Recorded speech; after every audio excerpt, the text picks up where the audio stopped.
He threw that patch on to make it look like he was in a club, but he was never in a club.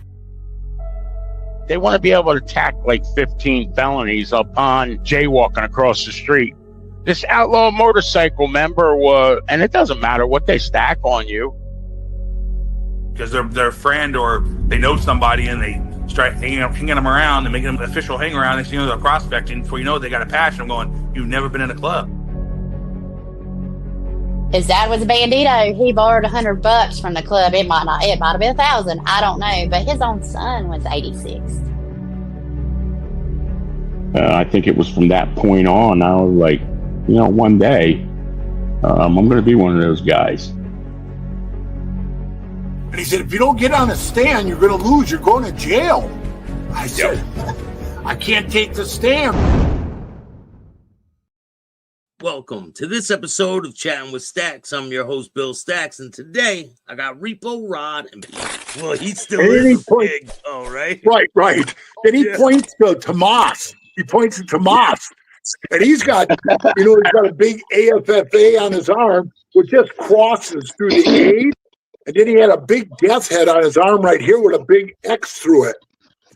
And he says, is that guy a gang member? And I said, I don't know, man. Why don't you ask him? So he walks away. And he goes out there. I see Tomas screaming at him, because he's from Sweden, right, bro? So he has a really strong accent like that. He's like, good son of a bitch, I tell you nothing, you fucking. The guy was like freaking out. So I tell him,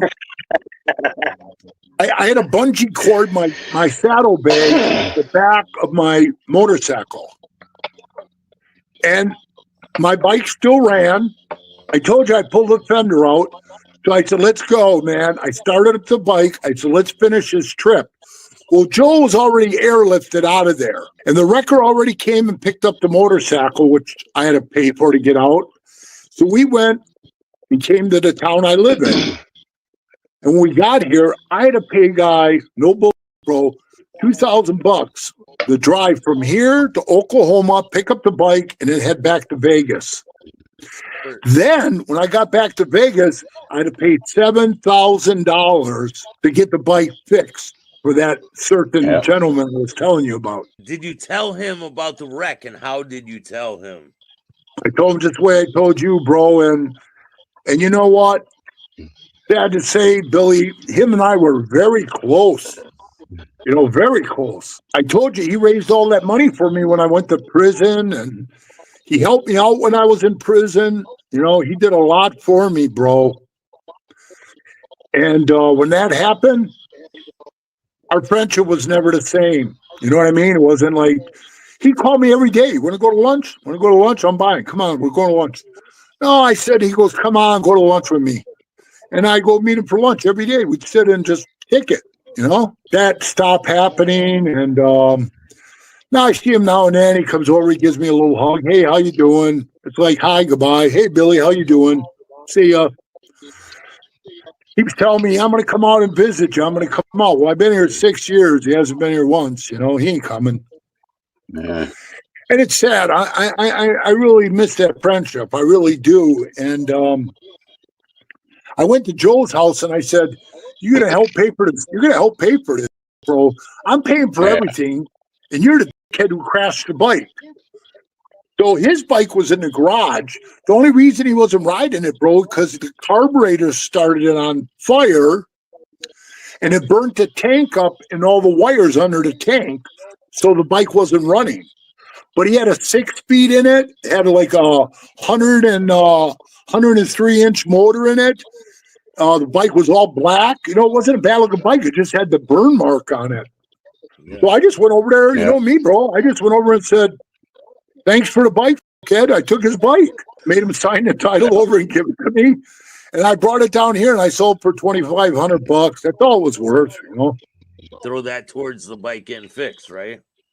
Yeah, but look what I put out. I put out $9,000. And it ruined your friendship. And it ruined my friendship.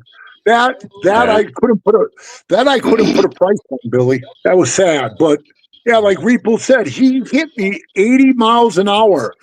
And bro, I gotta tell you, thank God I did all that powerlifting and Thanks for all those steroids, you know. Were I'm you here. there with No, that? No.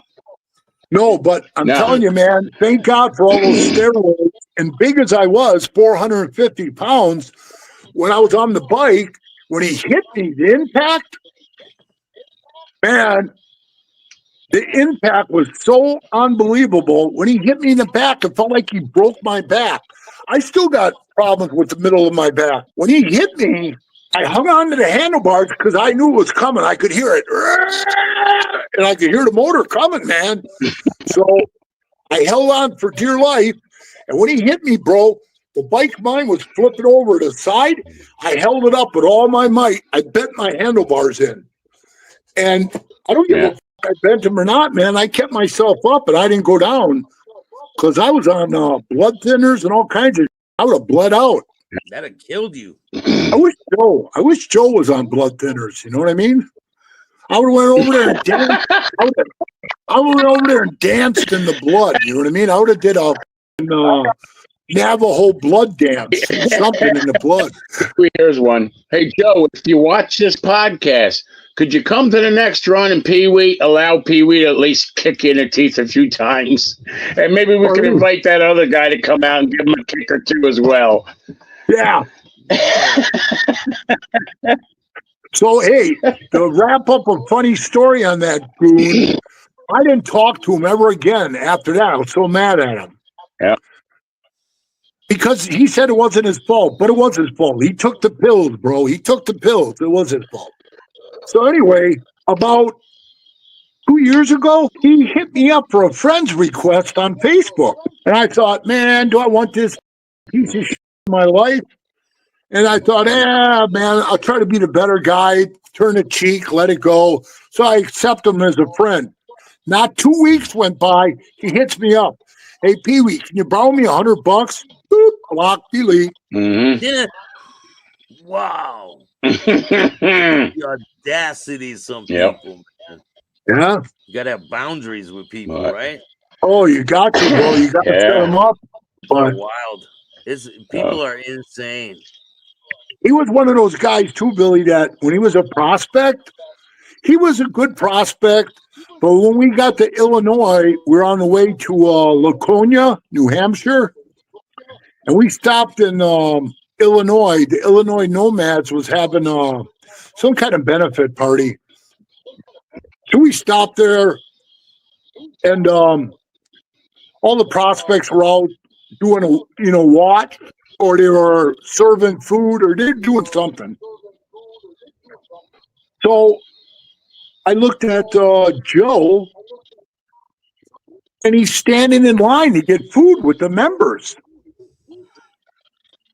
And I mean, this makes me look bad, right, Repo?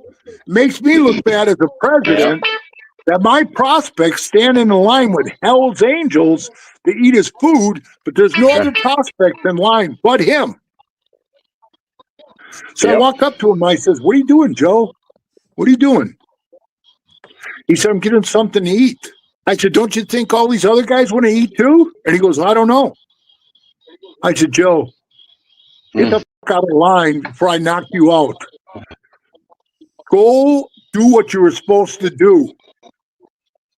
And honest to God, Billy, Repo, you wouldn't. Well, Repo, he would believe this. He's been there before, and he's seen this in the club. Right there in line, Bill. This guy's eyes filled up with water, and tears start coming down. I looked at him and I go, "What the hell is wrong with you, man?" He had he had a nervous breakdown right in front of me. And he goes, "I can't do this anymore, Peewee. I can't do it anymore." And I said, "Listen, Joe, go up there, get a plate full of food, take it up to your room, and I'll come talk to you." I thought that was being cool with him, you know?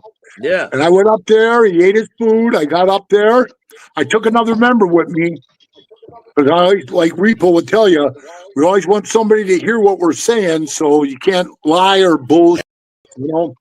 So I took another member with me, which is dead now too. His name was Obi Dave. So Dave went with me, and we walked in the room, and I said to him, "What's wrong, Joe?" And he goes, I don't know. And he was like trembling. It was weird. It was really weird. I said, well, the club paid for the motel tonight. You got money to pay. You might want to stay another night. I'm going to take your rocker, Joe. You're done. And he goes, I can never come back. I said, you got to wait a year and you can come back. But I said, right now, Joe, I can't even explain what the fuck you're doing. So just take this as an easy way out and go home tomorrow or the next day. And I really didn't see him much after that until he fucking rammed into me. You know? So see what being a nice guy gets you? Yeah. $9,000, ruin the friendship. Yeah. You didn't ask for $100. Yeah. I think he was trying, Peewee. I think he was trying to hit everybody up for money. He was a bad situation, his medical situation, his medical bills, his this, his that, his rent. I think he was going through the whole pack of us trying to hit everybody up for money. He didn't hit me up. Yeah, he was something else, bro. But you know, I felt sorry for him in kind of, I felt sorry for him kind of in a way because he didn't really have any money. Like Repo said, it cost a lot of money to be a Hell's Angel, bro. He didn't have it. He couldn't go anywhere. He couldn't do anything. He couldn't afford this. He couldn't afford that. Christ almighty, man. He never had a vehicle running. He had a nice bike. He bought a new Road Glide. And I'm going to tell you, a couple times he borrowed it to me. If I knew in the future he was going to ram into me, I would have wrecked it. You know what I mean? But I didn't know the future, bro. So, you know, with that being said, he borrowed me his bike, and I was just trying to be a nice guy.